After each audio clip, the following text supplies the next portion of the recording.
Добрый день, я зовут Александр, рад приветствовать вас на моем канале. Сегодня у нас 13 августа, на календаре четверг, и утро четверга приветствует нас хорошей погодой. Дождика нет, не так, чтоб и сильно прохладно, терпимо, короче. Уже начинается такая предосенняя погода, когда утром становится прохладно, а днем жарко. В принципе, вот это та самая погода. На день передают 28 градусов. И в ближайшие дни в районе 30 градусов будет жары. Суббота, я сегодня смотрел по прогнозу, будет жарко. Скорее всего, я смогу поехать в парк, снять видео, пока еще последний жаркий день. А потом уже типа прохладная погода и дожди. То есть надо успеть будет в субботу. Вот. И скорее всего сезон будет заканчиваться. Съемки видео. Потому что у нас настанут холодные дни. Я так и не смог нормально найти нормального ролика на ютубе или где-то гайда, как снимать зимой. Если вы знаете такие ролики, или накидайте в комментарии, потому что я что-то не нашел. Я пытался найти, но там все ролики связаны с тем, как снимать на камеру зимой. А мне надо, снимать имеется в виду фото, а мне надо видео, как вообще это происходит. Почему никто об этом не рассказывает? Это не актуальная какая-то информация или что? Сегодня я решил пойти по другой стороне, потому что и так уже каждый день хожу по правой стороне. Надо немножко разнообразить и подснять левую сторону Космического проспекта. Как мы смеялись много лет назад, когда я играл в Warcraft, когда надо было заполнять платежные данные при оплате подписки, и там надо было указывать улицу. И я всегда указывал не Космический проспект, а Space Avenue. Звучит, согласитесь, гораздо покруче, чем Космический проспект, да? Space Avenue целая. Вот, соответственно, не нашел я. Я, правда, не очень долго искал информацию про съемки в зимнее время, но и, в принципе, я потратил, не знаю, больше получаса точно на поиски. Я также пообщался с ChatGPT по этому поводу. Она какие-то общие мне понятия там скинула, что да, не стоит в холодные, в минусовые какие-то температуры долго снимать, что снимай короткими роликами там по 3 минуты, потом типа клади камеру, телефон в карман, чтобы он грелся, чтобы не допускать того, что ты приходишь домой и сразу же вытаскиваешь холодный телефон в тепло, чтобы образуется конденсат, там все это, короче, такие вот стандартные, обычные, как говорится, рафинированные правила, как пользоваться там тем или иным устройством. А как реальный опыт съемки зимой и как это правильно делать, почему-то нигде не рассказывается. Я не знаю, может, это секрет какой-то, секретная технология. Вот. Либо это просто никто не снимает, потому что иначе можно сломать свои устройства все, и поэтому никто ничего не выкладывает. Непонятно.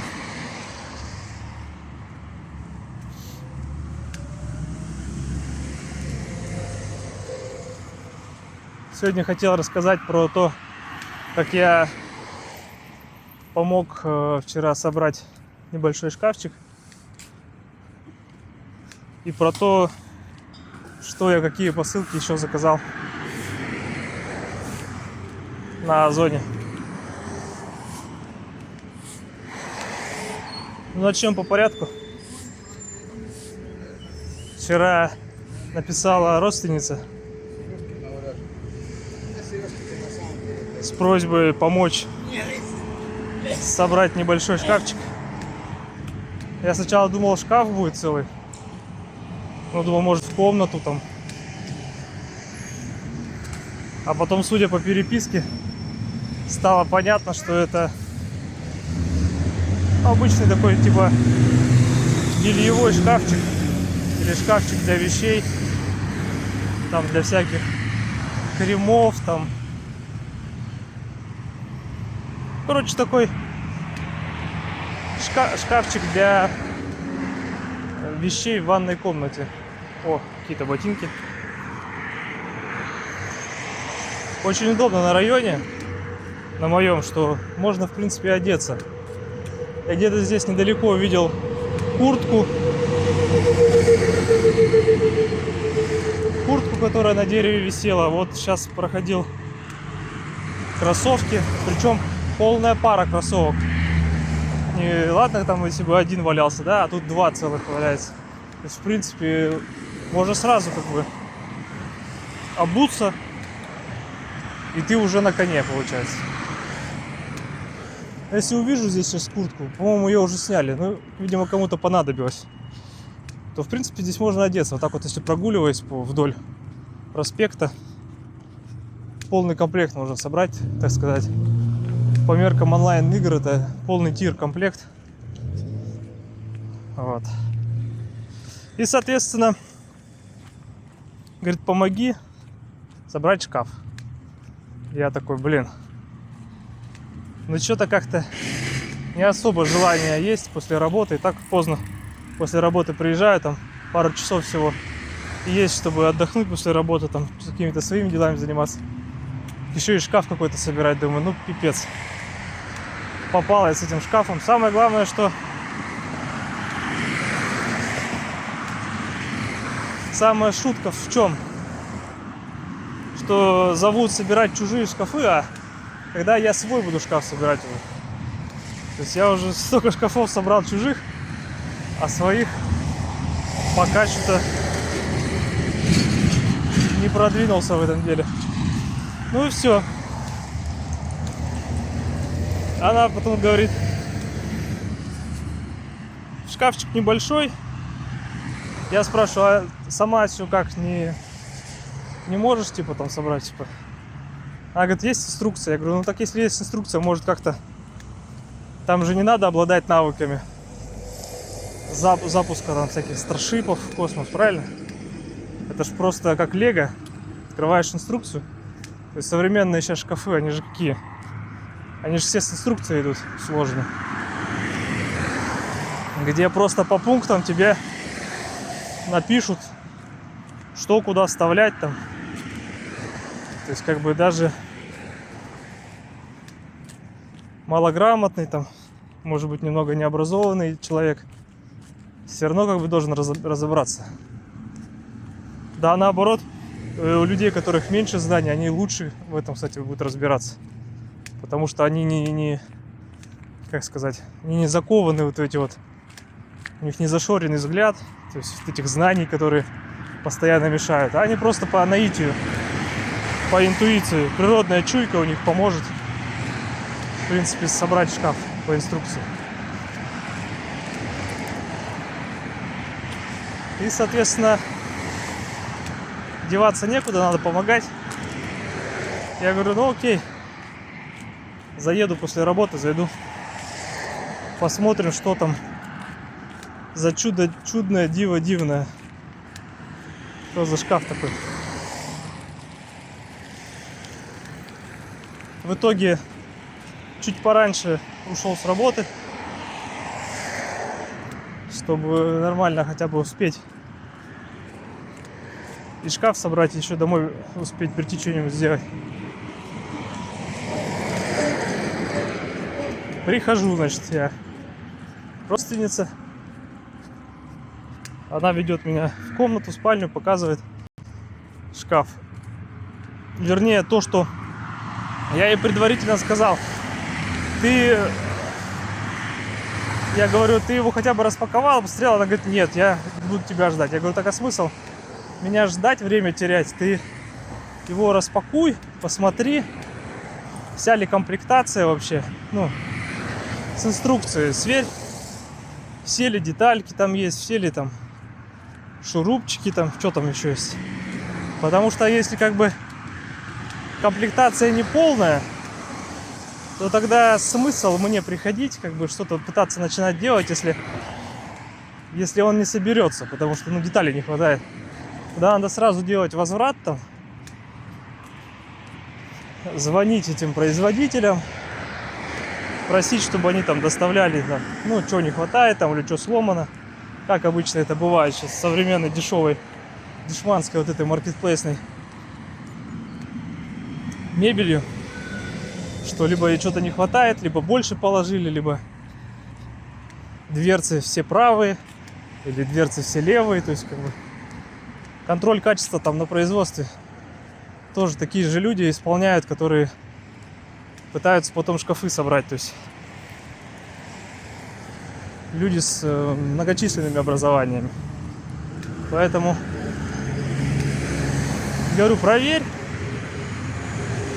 чтобы я не зря время тратил, приехал сразу, уже все готово, там разложено. Говорю, подготовь, есть у тебя там этот шуруповерт, что там надо, молоток, кувалда, что в современной сборке-то шкафов надо. Вот, говорю, все, приготовь, а я как выездной специалист просто приду, на все готовое, 2 раза там нажму кнопку и соберу все. Чтобы мне на подготовительные работы-то не тратить время. Говорю, все разложи, все сделай. Ну, в итоге прихожу, родственница молодец. Вот сразу видно, что человек с образованием. Она все детали, имеется в виду этого шкафчика, то есть стеночки, полочки, дверцы, все разложила на полу. Как в лучших детективных фильмах. Вот когда, знаете, смотришь фильм детективный, они не могут найти убийцу там или там фотографии жертвы. Все разложено на полу вот так вот и соединено нитками. И детектив там отходит чуть поодаль от этих фотографий и пытается сконцентрироваться, чтобы он понял, как говорится, мотив убийцы, кто убийца там, ну, чтобы ее в голове пазл сложился. Так и тут. То есть родственница разложила все детальки на полу и все их пронумеровала согласно инструкции. То есть вот человек, как у нас говорят в программистских кругах, намапила. То есть сделала соответствие картинки инструкции с деталями реального мира. То есть как бы это какой-то, получается, какая-то ОРМ-ка. Object Relation Mapping получился какой-то.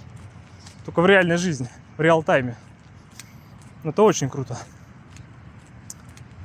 То есть она взяла карандашик, каждую детальку в правом нижнем углу подписала номер, какая-то деталь.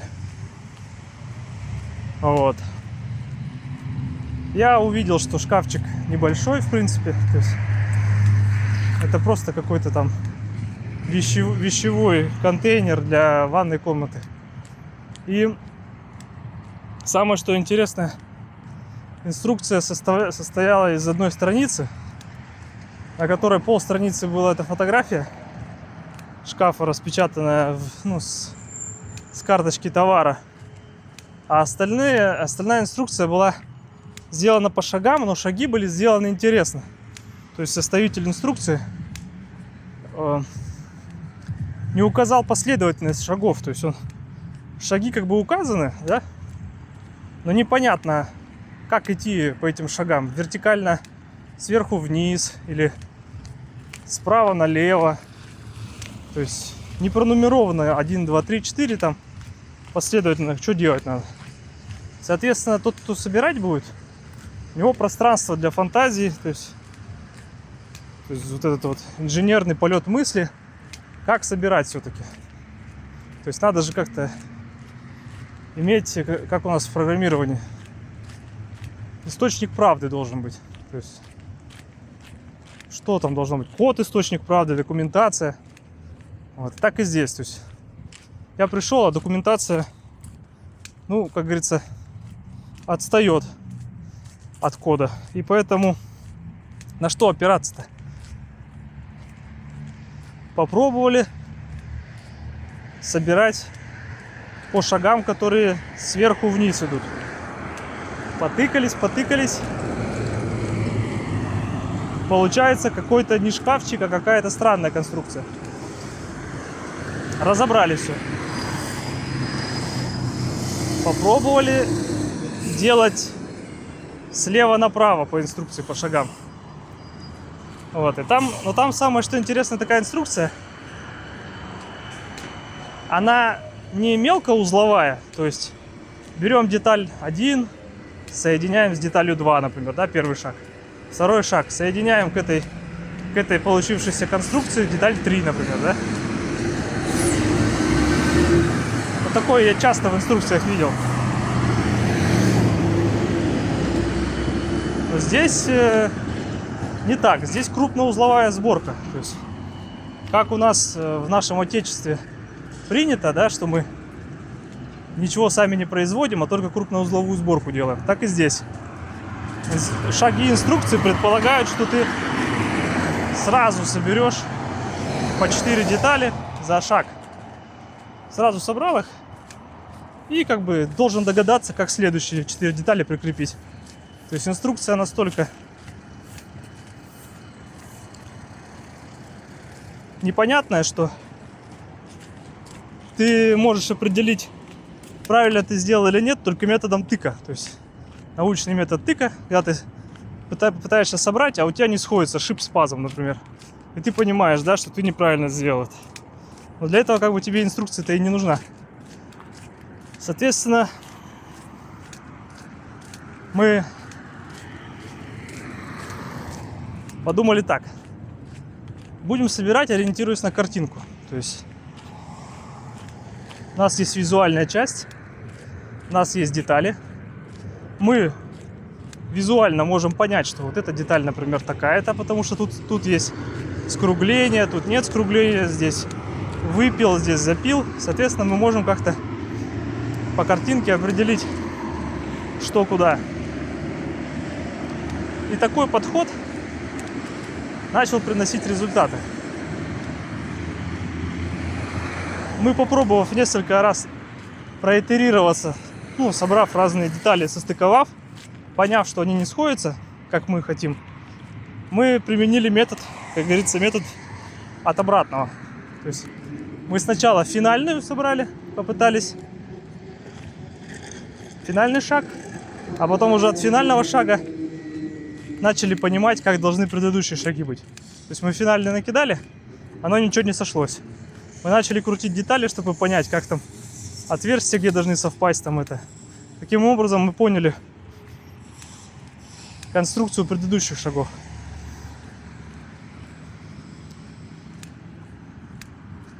Ну, в итоге, с горем пополам, получилось все это собрать. Конструкция, конечно, хлипенькая. Дешевый шкаф с Озона, там, я не знаю, сколько он, до 2000 рублей стоит. Это маленький шкафчик в ванну.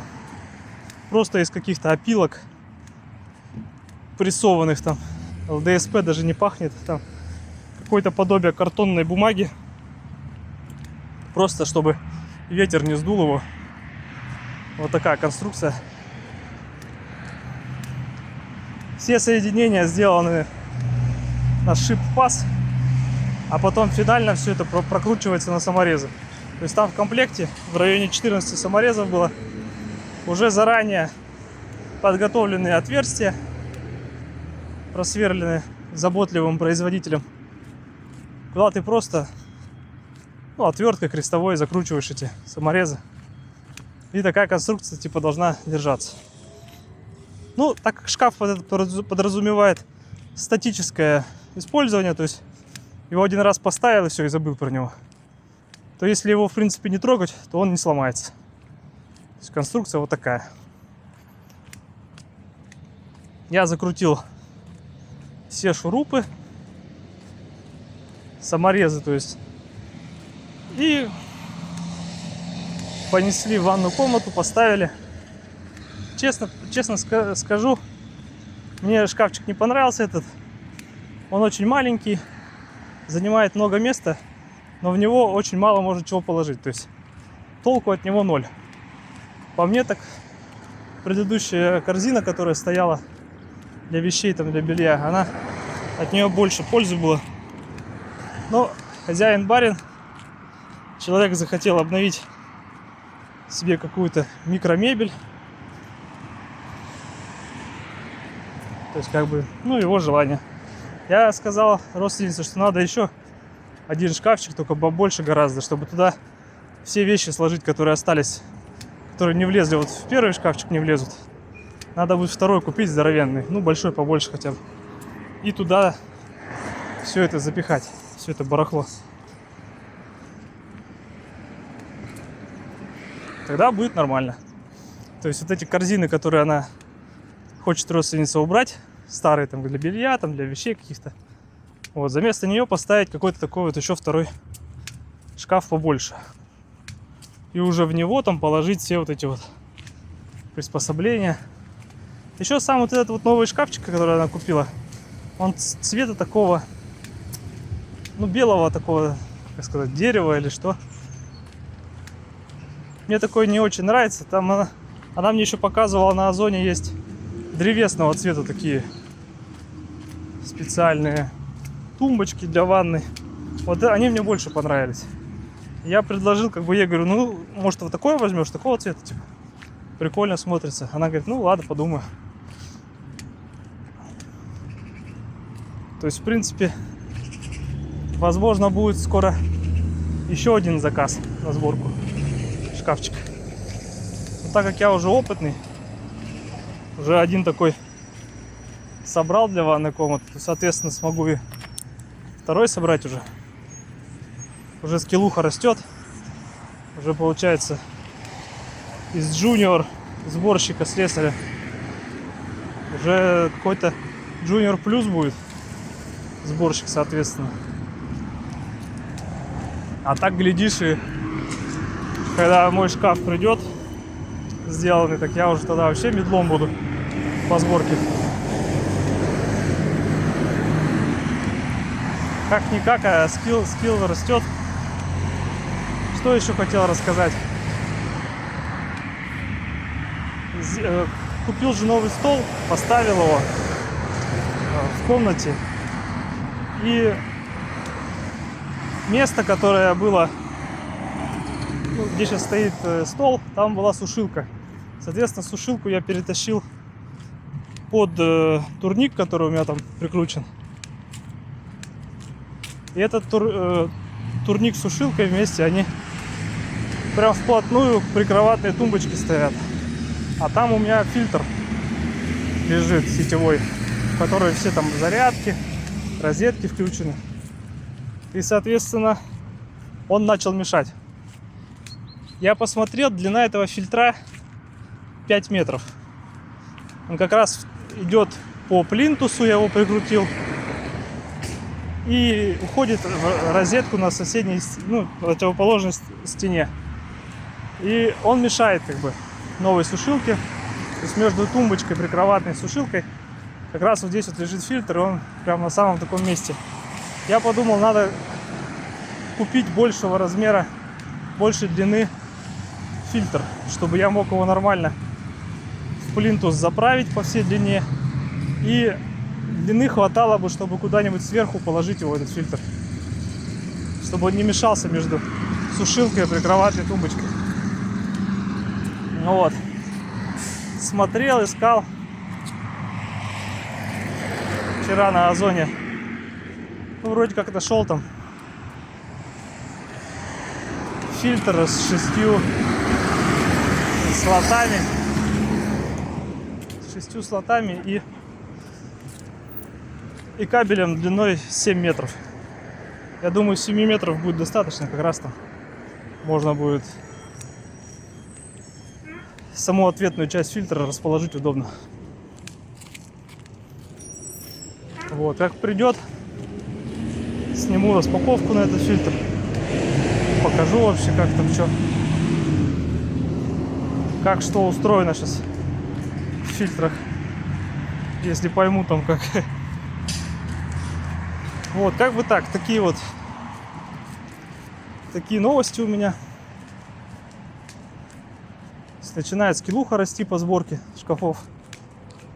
Вот, соответственно, этим хотел поделиться в текущем ролике.